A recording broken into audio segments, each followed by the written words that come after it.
Jacques Callot was a baroque printmaker and draftsman from the Duchy of Lorraine. He is an important person in the development of the old master print. He made more than 1,400 etchings that chronicled the life of his period, featuring soldiers, clowns, drunkards, gypsies, beggars, as well as court life.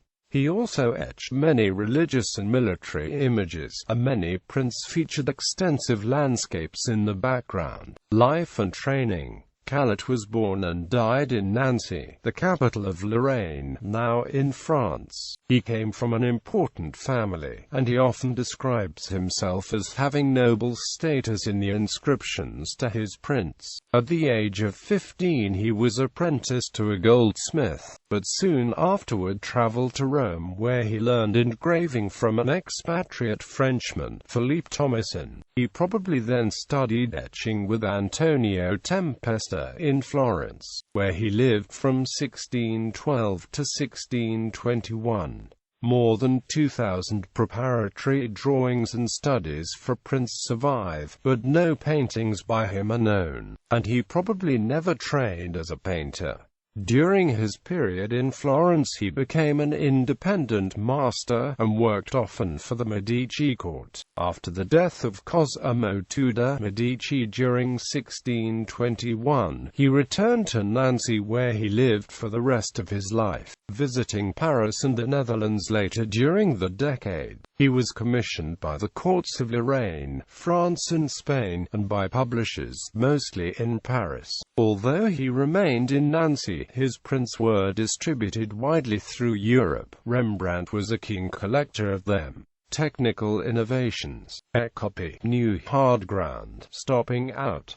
His technique was exceptional, and was helped by important technical advances he made. He developed the copy, a type of etching needle with a slanting oval section at the end, which enabled etchers to create a swelling line, as engravers were able to do. He also seems to have been responsible for an improved recipe for the etching ground that coated the plate and was removed to form the image, using lutemaker's varnish rather than a wax-based formula. This enabled lines to be etched more deeply, prolonging the life of the plate in printing, and also greatly reducing the risk of foul biting, such that acid gets through the ground to the plate where it is not intended to, producing spots or blotches on the image. Previously, the risk of foul biting had always been present, preventing an engraver from investing too much time on a single plate that risked being ruined by foul biting. Now etchers could do the very detailed work that was previously the monopoly of engravers, and Callot made good use of the new possibilities. He also made more extensive and sophisticated use of multiple stoppings out than previous etchers had done. This is the technique of letting the acid dissolve lightly over the whole plate, then stopping out those parts of the work which the artist wishes to keep shallow by covering them with ground before bathing the plate in acid. Again, he achieved unprecedented subtlety in effects of distance and light and shade by careful control of this process. Most of his prints were relatively small, as much as about 6 inches or 15 centimeters on the longest dimension. One of his devotees, the Parisian Abraham Boss, spread Callot's innovations all over Europe with the first published manual of etching, which was translated into Italian, Dutch, German and English.